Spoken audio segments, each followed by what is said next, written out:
Pinarayi അഴിയെണ്ണുമോ? Lavalin കേസിൽ അന്തിമവാദം ഇന്ന്. ഇന്നലെ 39ാം തവണ മാറ്റിവെച്ച SNC ലാവ്ലിൻ ഹർജി ലിസ്റ്റ് ചെയ്ത് സുപ്രീം കോടതി. ഇന്ന് വ്യാഴാഴ്ച അന്തിമവാദം നടക്കും. മറ്റ് കേസുകളുടെ വാദം നീണ്ടുപോയതിനെ തുടർന്ന് ബുധനാഴ്ച മാറ്റിവെച്ച ഹർജി ഇന്നത്തേക്ക് ലിസ്റ്റ് ചെയ്യുകയായിരുന്നു. 113ാം നമ്പർ കേസായാണ് ലാവ്ലിൻ കേസ് ബുധനാഴ്ച ലിസ്റ്റ് ചെയ്തിരുന്നത്. എന്നാൽ കേസ് നമ്പർ 101ന്റെ വാദം നീണ്ടുപോയതിനെ തുടർന്ന് ലാവ്ലിൻ കേസ് കോടതി പരിഗണിച്ചില്ല. അന്തിമവാദത്തിന്റെ പട്ടികയിലുണ്ടായിരുന്നിട്ടും അഭിഭാഷകർ ആരും കേസ് ഉന്നയിച്ചില്ല. ഇന്നലെ അന്തിമവാദം കേൾക്കുമെന്നാണ് കോടതി കഴിഞ്ഞ വാദത്തിൽ അറിയിച്ചിരുന്നത്. Justice Suryakant, Justice KV Viswanathan എന്നിവരടങ്ങുന്ന ബെഞ്ചിലായിരുന്നു ഹർജി പരിഗണിക്കേണ്ടിയിരുന്നത്. കഴിഞ്ഞ ഫെബ്രുവരിയിൽ കേസ് പരിഗണനയ്ക്ക് വന്നെങ്കിലും മെയ് 1 മാറ്റുകയായിരുന്നു.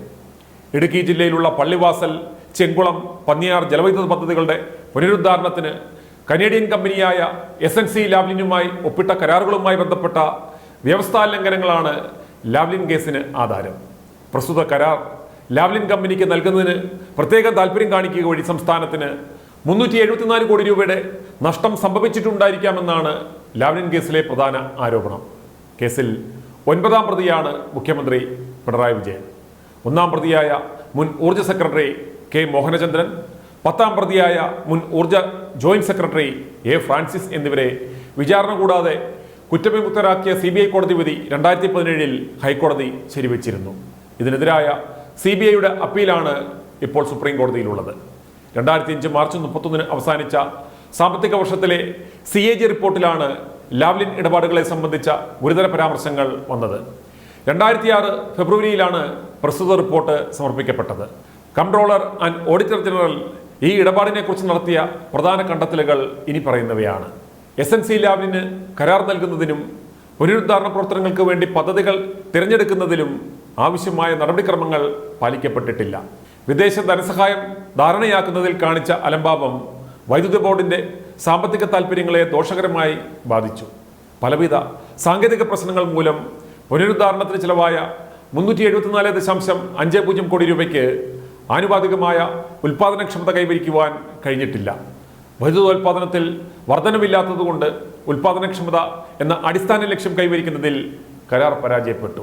മലബാർ ക്യാൻസർ സെന്ററിന്റെ പേരിൽ കിട്ടേണ്ടുന്ന ഗ്രാൻഡായ 98.30 കോടി രൂപയിൽ 89.32 കോടി രൂപ ധാരണാപത്രം പുതുക്കാത്തതിന്റെ പേരിൽ കിട്ടിയില്ല. 1995 ഓഗസ്റ്റ് 10-ാം തീയതി ഇന്ത്യൻ നാഷണൽ കോൺഗ്രസ് നേതൃത്വം വഹിച്ച അന്നത്തെ ഐക്യജനാധിപത്യ മുന്നണി സർക്കാരിലെ വൈദ്യുതി മന്ത്രിയായിരുന്ന G കാർത്തികേയനാണ് SNC ലാവ്ലിനുമായുള്ള ആദ്യ ധാരണാപത്രം ഒപ്പുവയ്ക്കുന്നത്. പിന്നീട് SNC ലാവ്ലിനെ പദ്ധതി നടത്തിപ്പിന് കൺസൾട്ടന്റായി നിയമിച്ചുകൊണ്ടുള്ള കരാർ 1996 ഫെബ്രുവരി 24 ഒപ്പിടുന്നതും G കാർത്തികേയൻ വൈദ്യുതി വകുപ്പ് മന്ത്രി ആയിരുന്ന കാലയളവിലാണ്. ലാവ്ലിൻ കമ്പനിയുമായി അന്തിമ കരാർ ഒപ്പിട്ടത് പിന്നീട് വന്ന EK നായനാർ മന്ത്രിസഭയിലെ വൈദ്യുതി മന്ത്രിയായിരുന്ന പിണറായി വിജയനായിരുന്നു. അദ്ദേഹത്തിന്റെ കാലത്താണ് ഈ ക്രമക്കേടുകൾ എല്ലാം നടന്നതെന്നാണ് ആരോപണം. 2001 ജൂണിലാണ് പദ്ധതിയിൽ വൻ അഴിമതിയുണ്ടെന്ന ആദ്യ ആരോപണം ഉയർന്നത്. ഇതിനെ തുടർന്ന് 36 UDF MLA മാർ ഇതിന്മേൽ അന്വേഷണം വേണമെന്ന് നിയമസഭയിൽ ആവശ്യപ്പെടുകയും നിയമസഭ അത് സബ്ജക്ട് കമ്മിറ്റിക്ക് വിടുകയും ചെയ്തു. 2003 മാർച്ചിൽ AK ആന്റണിയുടെ നേതൃത്വത്തിലുള്ള UDF മന്ത്രിസഭ ലാവ്ലിൻ കേസിൽ വിജിലൻസ് അന്വേഷണത്തിന് ഉത്തരവിട്ടു. പിന്നീട് ഈ കേസ് CBIക്കും വിട്ടു. ഇന്ന് ഈ കേസിൽ അന്തിമവാദമാണ് നടക്കുവാൻ പോകുന്നത്. i2i News, an eye for truth. i2i News subscribe ചെയ്തിട്ടില്ലാത്തവർ ഇപ്പോൾ തന്നെ സബ്സ്ക്രൈബ് ചെയ്യുക. നോട്ടിഫിക്കേഷൻ ലഭിക്കുവാൻ ബെൽ ബട്ടണും അമർത്തുക.